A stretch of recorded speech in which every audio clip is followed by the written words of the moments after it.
Welcome to the third video in this free three-part video series on food freedom. I'm Dr. Susan Peirce Thompson, and I created this video series to share with you, with the wider public, the psychology and neuroscience of sustainable weight loss that I teach in my college course on the psychology of eating. And one of my deepest motivations for sharing this science is that I'm a fellow struggler myself. For most of my life, I was overweight, and then in my 20s, I became obese. And I tried everything to lose weight, and my pain and my searches finally led me to a 12-step program for food addiction. And I did what they told me to do. I lost all my excess weight, and from then until now, well over a decade later, I've maintained a 60-pound weight loss from a size 16 now to a size 4. And I've dedicated these years to investigating and uncovering the science that explains why this plan works so well and what makes some methods of weight loss effective and others ineffective. Because I feel like the wider public is unaware that almost nobody loses all their excess weight and keeps it off long term. Really, according to the best available data, 1/100th of 1% of people who are extremely overweight or obese will lose all their excess weight and keep it off for a decade or more.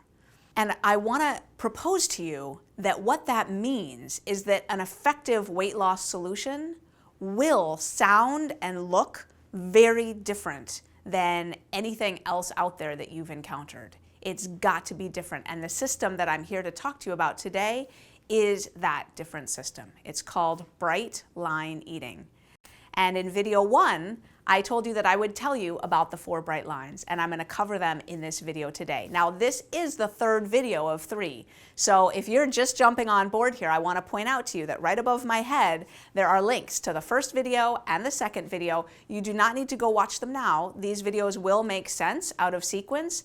However, there's a lot of really critical background information there that you're not going to want to miss. So make sure that when this video is over, you go click and watch video 1, which is all about hunger and cravings, and the neuroscience that explains why some people are high on the susceptibility scale, meaning they are incredibly pulled in by the addictive power of refined foods. They experience cravings, they don't get satisfied when they eat, they sometimes feel like they lose control of how much they eat, they obsess about food, think about it more than they wish they did. And other people are low on the susceptibility scale, meaning they're not especially pulled in by cravings. They easily get full and then stop eating. They don't experience really losing control of how much they eat, and they're not particularly preoccupied with food. I cover all of that in video 1. In video 2, I dive into the one huge mistake that almost everybody makes when they try to lose weight, which is that they rely on their willpower. And I talk about the willpower gap that leads us to make choices with food even when we know better, because we're exhausted, we're depleted, it's the end of a long day, and in that state, willpower abandons us, and we end up saying, oh, I deserve it, oh, what the heck, I'll just make this exception. And it's the willpower gap that leads to the derailment of many a really dedicated, fervent weight loss attempt. So I cover all of that in video 1 and video 2.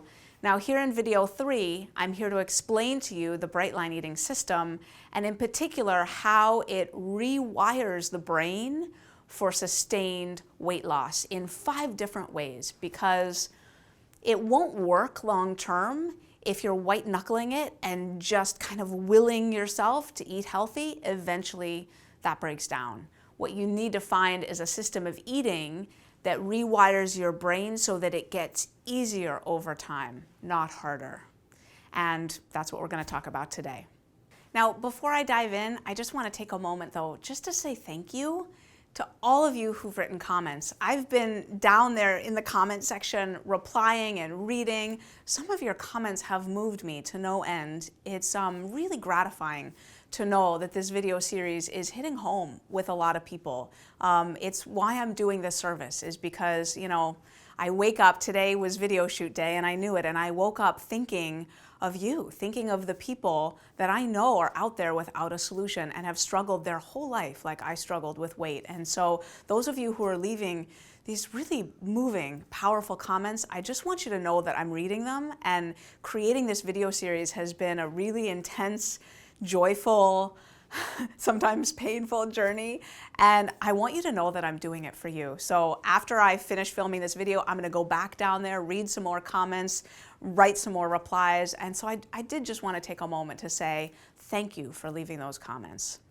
Now, as we get started with the content today, I just want to start off explaining something that I didn't have time to go into a lot of depth on in video 1.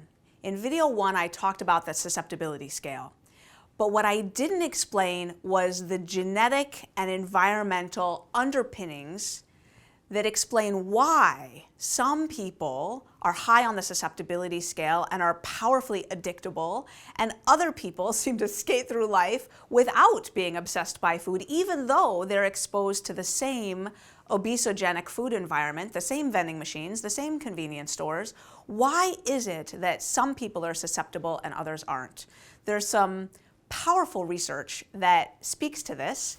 It's a research program that's been going on now for about 6 years. What they've done is they've taken rats in a box, and as often happens, food comes out into a little tray. And the rats learn to run over to the tray and get their food. But in this experiment, the little trick is that before the food comes out, a lever comes down, thwunk, into the middle of the box. And right after the lever comes out, a few seconds later, food is delivered into the tray. Now, rats are pretty savvy. They pick up on this pretty quickly. The lever comes down, food comes out. The lever comes down, food comes out. A few trials later, the rats are onto it and they know what's going on. What the researchers didn't expect, though, was that rats started to fall into one of 3 groups. One group of rats, as soon as the lever came down, they would run over to the food dish and they would sit there and wait until the food came out and gobble up the food. Now, that makes sense, right? The lever predicts the availability of that food reward. What's a little strange is that 1/3 of the rats, when the lever would come down, they would run over to the lever and they would rub up against the lever and they would kiss the lever and they would nuzzle the lever, and they looked like they were in love with this lever. And they were so enamored with the lever that they would stay rubbing up against it, even if the researchers let the food be deposited in the food dish and then a couple seconds later sucked back up. The rats would miss the food because they were so enamored with the lever. Weird, right? And then 1/3 of rats were somewhere in between. Sometimes they'd run over to the food dish, sometimes they'd kind of seem interested in the lever. They were somewhere in between. Now, think about this with me. Which rats do you think were addictable? Powerfully addictable. Because it turns out not all rats are addictable. Some rats easily get addicted to cocaine or heroin or sugar or caffeine, and some rats don't. The rats that love the lever are the addictable rats, always. And the rats that run over to the food are the non-addictable rats. And addictability falls into that same profile, 1/3, 1/3, 1/3. And it's the same with humans. 1/3 of humans are high on the susceptibility scale, 1/3 are in the middle, and 1/3 are low. Why would loving the lever make you addictable? What does it mean to love the lever? What it means is that you're powerfully attracted to the cues that predict rewards. The cues themselves become rewarding. Now, think about what that means if you're a human being living in this society. What does it mean to be attracted to the cues that predict food rewards? It means that you're sucked in by the sight of the Golden Arches as you're driving down the freeway. It means that you're sucked in and affected by seeing those swirls of chocolate on the TV commercials. It means that when your eye catches a glimpse of the donut box in the teacher's lounge, suddenly you're pulled in that direction. Can you see how today, in this environment, we live in a world that's saturated with cues that predict the availability of food rewards to a degree that we have never experienced in all of our evolutionary history? It might have been adaptive if, millennia ago, someone was pulled in by the cues that predicted that the berries were now ripe on the bush. But today, to be pulled in by vending machines and smells and sights and even emotions, this is the trick, is that sometimes the cues that predict food rewards are emotions that we have always eaten over. Whether we feel vulnerable or sad or lonely or bored or excited or celebratory. If we have eaten over those emotions in the past, those emotions themselves become cues that now predict the likelihood of a food reward. And that's where emotional eating comes from. So for some people, these cues make it almost impossible to escape from the grip of an addictive eating cycle. Now, the researchers wondered whether this was genetic or environmental, and so they bred the rats together. They bred the lover-lovers with the food rushers, and they found that those rats would be somewhere in between. But when they bred a lover-lover with another lover-lover, they always got an addictable rat. An addictable rat with an addictable rat always gives birth to a baby addictable rat. And a non-addictable rat with a non-addictable rat always gives birth to a non-addictable rat. It's highly genetic.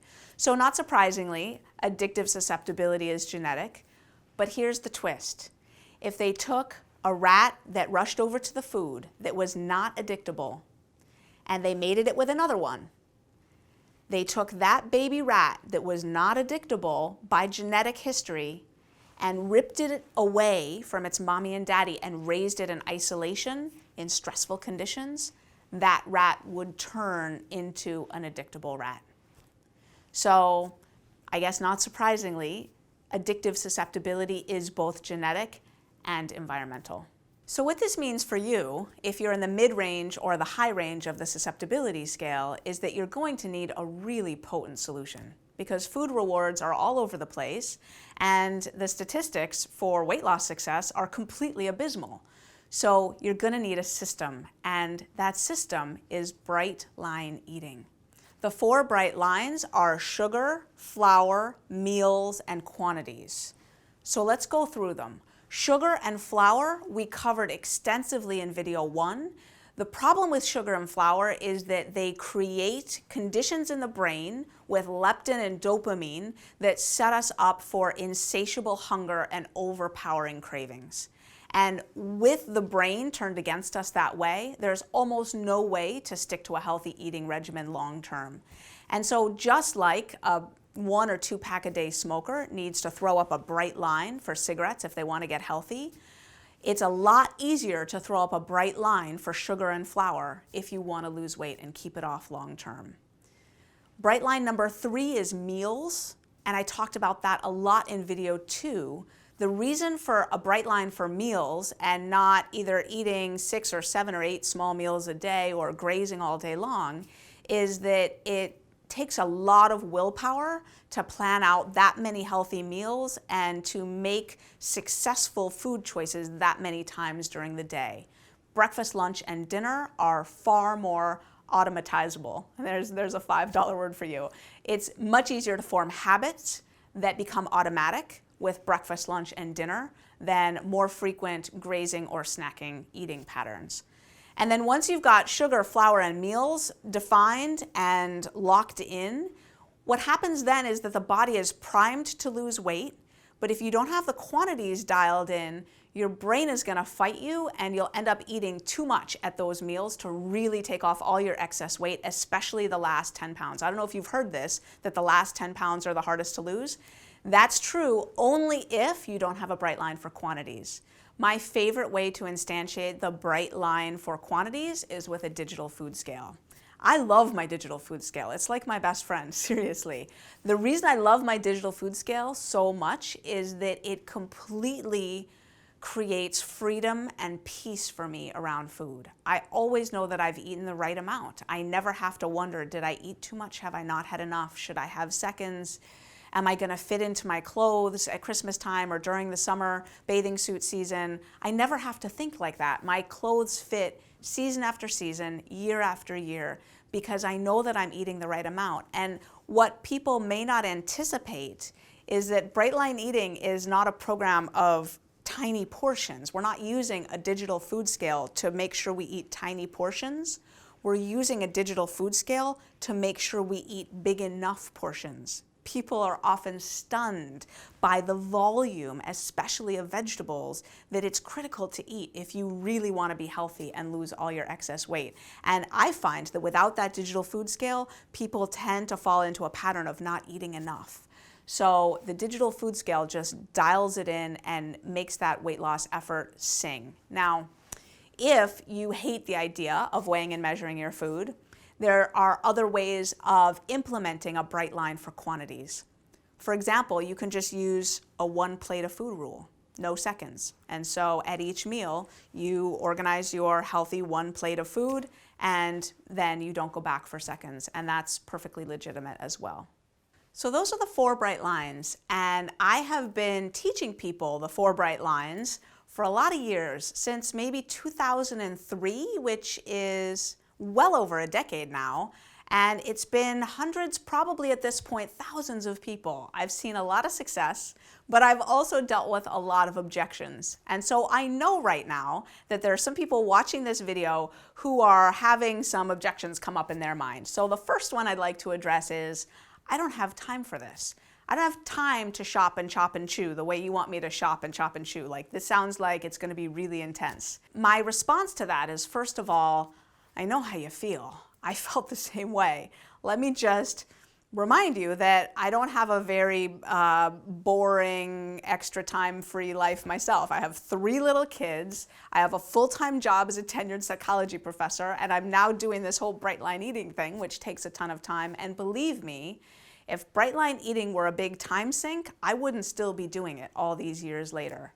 The reality is that while at first it takes some focus to get the system up and running, what happens is that Bright Line Eating creates time for you. It doesn't take time, it creates time. And that might sound a little far-fetched, but here's why. There are 2 main things that are sucking time.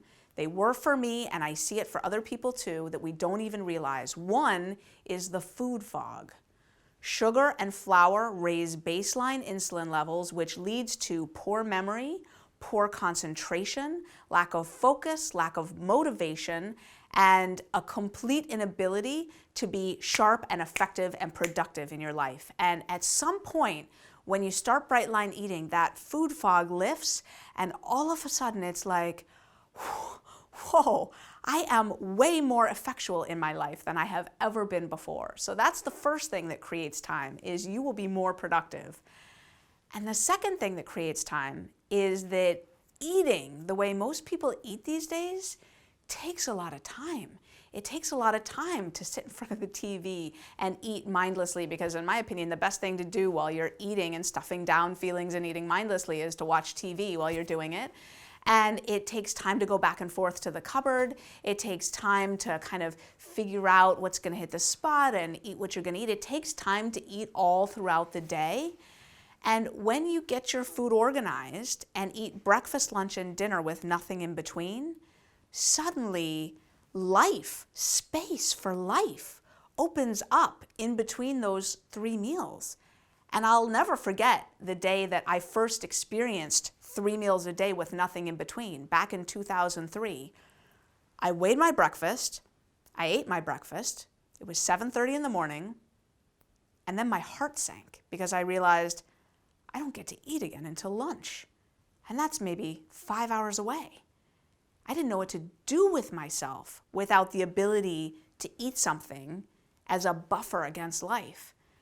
And so what I did was, I did my breakfast dishes, which I wasn't usually in the habit of doing. They used to pile up in the sink.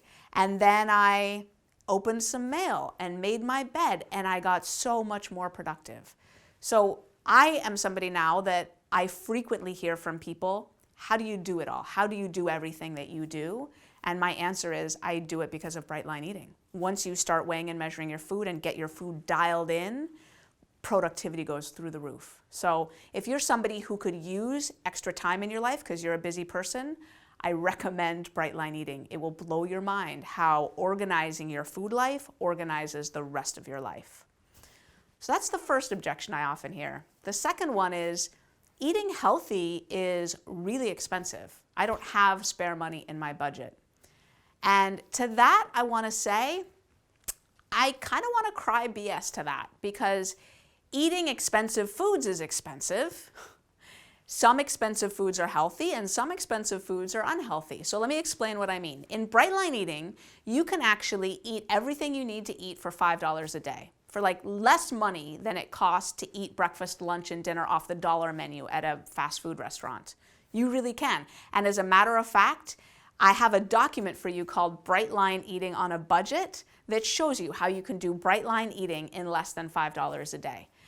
And the reason is that there are foods in every single food category that are very inexpensive. So if you want to eat fruit, for example, and there's fruit in the Bright Line Eating program, so if you're going to have a serving of fruit for breakfast, you can go buy organic raspberries that are out of season and spend $6 per serving, or you can have a banana for 19 cents a serving. So the food plan calls for fruit. And then it's really up to you how much money you spend on that fruit serving that day. So if you're on a budget, we can show you how to do Bright Line Eating so that it will actually save you money compared to your food budget. If you really think about it, eating excess food, which is by definition what you're doing if you're overweight, costs more money, because food costs money, than eating the right amount of food, which is what you'll do to lose weight. So Bright Line Eating is not any more expensive than how you're eating now, odds are. The third objection that I hear most often is one that people don't tell me directly, but I see it in their face. And it's, this won't work for me. It works for you, Skinny Minnie, but it's not going to work for me. And to that, I just want to tell you the story of Pat Reynolds. Pat Reynolds is a man that I met in 2006 in October. And I'll never forget the day, because when I first saw him, it took my breath away. He was 373 pounds. And the only reason he knew that he was 373 pounds is that he'd just been diagnosed with prostate cancer, and he'd had to be weighed on an industrial strength scale at the hospital. At home, his scale just got pegged to 350 plus, and it didn't read any higher than that. So he was 373 pounds. He had sleep apnea, that he required a CPAP machine to use at night to get to sleep. He had high cholesterol, he had high blood pressure, he was on medications for those. And he had had cellulitis in his legs 3 times, and he's just been diagnosed with cancer. And I met him, and I saw in his face that he didn't know if this would work for him. And I looked him in the eyes, and I said, Pat, it's 8:30 p.m. right now. And Bed Bath & Beyond is still open, and you can go buy a digital food scale and get started right now. And as I told him that, and he and I will never forget this, I did not doubt at all that it would work for him. And he did go that night and buy his scale, and he did get started. And he lost 200 pounds in 16 months. And got down to 173 pounds. And at 173 pounds, he decided that he looked a little gaunt, and he made a conscious choice to put back just about 8 more pounds. And today he weighs 181 pounds and has for all these years. And I just spoke with him a few days ago. He's doing awesome. He is still happy, thin, and free all these years later. And the amazing thing about Pat Reynolds is that he owns and operates the American Hotel in Lima, New York, which is a restaurant. And that means that he serves food and alcohol all day long. He serves chips and dessert and all the foods that could be tempting him, but he's completely free. And he's not free because he has exceptional willpower.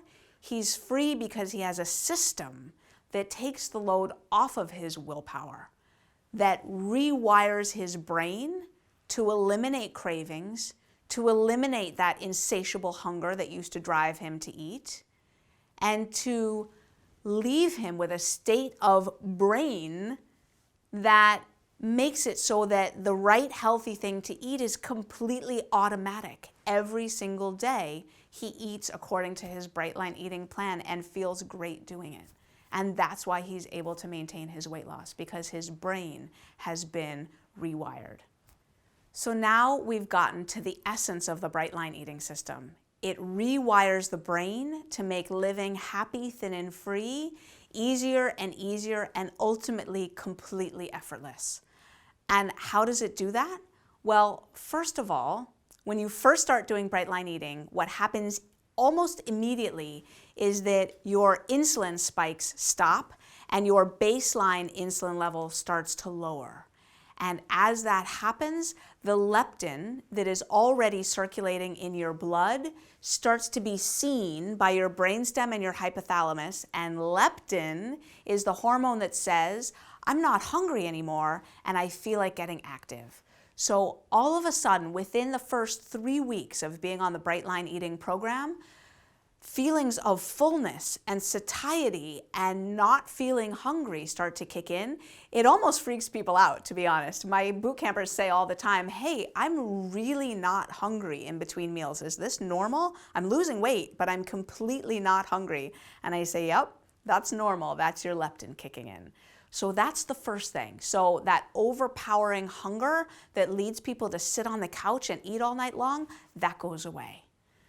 The next thing that happens, and this takes a little bit longer, is that those dopamine receptors that had gotten depleted and downregulated from those rushes of dopamine that sugar, flour concoctions were causing, those dopamine receptors start to replenish. And that means that those cravings, those hankerings start to lose their grip. And this happens kind of sporadically. So there might still be some cravings here and there, but over time, they get lesser and lesser and weaker until the point where you realize a few months later, you know what? These aren't really cravings anymore. I get some thoughts once in a while, like, oh, it'd be nice to have a slice of, oh, it'd be good to have a little bit of, but they're just these thoughts and they're just brushed away pretty easily. And then at some point you realize the thoughts have gone too. The third thing that happens is with bright lines in place, the brain stops hounding you for treats and exceptions. And let me explain this a little bit because it's pretty interesting. This is from like Psych 101 class. There's one way to get a kid or a puppy or an adult to keep repeating a behavior in a hounding way over and over and over again that almost turns into an addictive process. For example, a kid hounding you for a candy bar when you go to the grocery store, or a grown-up pulling a slot machine lever over and over and over in an addictive way because that payoff might be coming just now.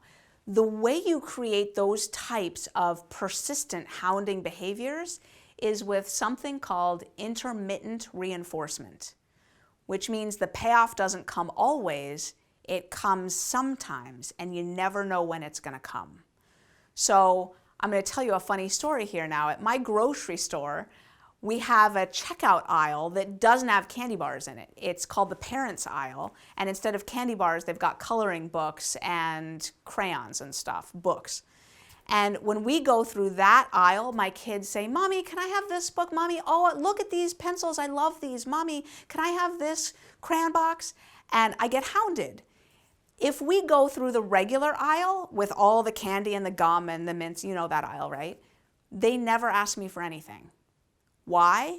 Because never in their entire lives have I bought them anything in the candy aisle. Never once. I think they've asked me a few times when they were younger, and I just said, oh no, we don't eat that stuff, honey. And they've never asked me again. Your brain is like the kid in that scenario. Because when you go on a diet with a free day or an exception or unlimited foods or whatever, you have these built-in rewards and treats and exceptions, your brain hounds you for those treats. When you throw up a bright line and you stop giving into it completely, it's like the person who quits smoking. Eventually, the urge for a cigarette just goes away. If you keep true to that bright line, it fades and fades and fades, and your brain will stop hounding you for a treat. And what a mercy that is. The fourth way that the brain changes has to do with willpower. And we covered willpower in depth in video 2, but what we didn't talk about is research that shows that when you undergo a program to modify a deeply ingrained habitual pattern of behavior, like bright line eating, for example, that effort over time makes your willpower battery more resistant to depletion. So it doesn't give you more willpower, nothing will do that. But what it does do is when your willpower battery pack is full, like first thing in the morning when you wake up, through the day, as you go through draining activities, your willpower stores will drain more slowly. And over time, this becomes an incredibly powerful effect. So that soon, before you know it, when you're on vacation, when you're in an argument with your significant other, when it's Friday night and you've just sat in traffic and you've had a long week, those moments when you used to say, oh, forget about it, I deserve a little this, or I'm just gonna have that, or let's just order out for that. Instead of saying that, you're gonna find that you have willpower left to stick with your program. And that benefit spills over into every area of your life. So suddenly you have more willpower stores to be patient with your kids and to handle your bills and process your mail more effectively and to exercise when otherwise in the past you would have said, oh, forget about it. And in every way in your life, you will become more organized and more powerful and more effectual. And research shows this. It's brilliant. Now, the fifth and final way that bright line eating rewires the brain is that the habits that you build in this program become completely automatic after a while. And that means that you get healthy eating for free. It doesn't take any resources or effort or forethought to get it done. You get it done like you brush your teeth. It just happens automatically. And a good example of this, I was hanging out with a friend of mine named Julia who does bright line eating. And she's pretty new to it. She's in her first year. And she was saying to me that she's been having some food thoughts lately. And she had been kind of thinking about a way that she could break her program, but she didn't. And I said, how come? And she said, well, I just found that on the nights when I was thinking I was gonna deviate or go to this particular restaurant and eat something off my plan, I just found my car driving home and making my bright line meal and eating my healthy dinner. And I said, how did that happen? And she said, it was just completely automatic, kind of in the same way that when you mean to stop by the store after work, you just find yourself at home because the car just drives you there. It's just automatic. She said, I'm finding that I'm just eating my bright line meals automatically. It's almost like I couldn't deviate if I wanted to. And I thought, that is brilliant. In just a few months, she's gotten there. So I'd been seeing this work for years in Pat Reynolds and hundreds of other people like him, in myself. And I'd been going to academic conferences realizing that the medical community, the weight loss community, didn't have a solution for weight loss. And finally, right after I turned 40 years old, I had this experience in my meditation in the morning that convinced me that I had to share a message of the psychology and neuroscience of sustainable weight loss with the world. And so I started an email list just for fun and for free, just sending out good information so that people could learn what to do if they wanted to finally shed that excess weight. And it started working. People started joining my email list, and over the course of a few months, I started to get messages back saying, you're a professor, right? Why don't you teach us a course? How do I do this? What do I eat? What do I not eat? What's a food plan that I can use? And so back in October of 2014, I started my first Bright Line Eating Bootcamp. And I capped the class size at 40 people because I was afraid that I didn't really know if I could handle more people than that, and it sold out. And I took those first 40 people through the Bright Line Eating Bootcamp, and I'm in touch with a lot of them today, and they're happy, thin, and free. It's brilliant. And a few months later, I offered the boot camp again, and that time I didn't cap the class size, and 353 people signed up. And a few months later, I offered it again, and 411 people signed up. And we're collecting data with the hopes of publishing it. We have evidence that shows that the Bright Line Eating Bootcamp is orders of magnitude more effective than anything else out there. It's really powerful. On average, people lose 17 pounds in an 8-week boot camp, and they do it faster and more effortlessly than they do in any other weight loss program that has data published. And in particular, the statistic that I love is that over 90% of people report that at the end, eating has become easier for them, that they're no longer pulled by powerful cravings. So that's a little bit of the backstory, and we're getting ready to release the next Bright Line Eating Bootcamp registration page, and it's not quite here yet. There's going to be a 4th video that describes the bootcamp and what it is, what goes into it. It's an 8-week program. But for now, I just want to leave you with a couple of stories of people who've done the boot camp. The first is a woman named Lyndon Morris Del Rio. She lives in Vancouver, and she was in the original boot camp, but she didn't sign up for it readily. As a matter of fact, she didn't want to sign up for it at all because she had tried everything. She had tried high-fat diets, low-fat diets. She'd gone plant-based several years prior. She'd been trying to lose weight for so many years that she was at that ground zero place where she couldn't imagine mustering the effort for one more attempt. She was 188.6 pounds. She was 57 years old, so she was already thinking, like, I'm well past menopause. There's no way anything's going to work for me. And so she reached out to me, and I talked with her. We had a Skype chat.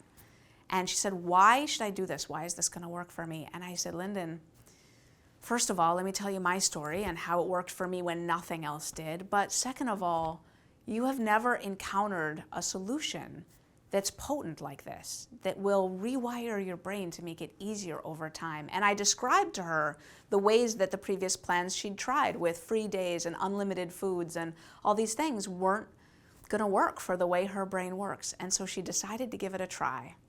And in almost exactly 6 months, she lost all her excess weight. She's now 126 pounds. She's 5'8", so she's rocking the skinny mini jeans. And what's more, her life has completely transformed. She is truly happy, thin, and free. And that free bit is the best, because what she's doing with her freedom is she's painting, and she's singing, and playing guitar and cello and piano, and her art was languishing from her lethargy, from her misery in her body. She was not bringing her gifts to the world like she knew she needed to be. And now she is. It's brilliant.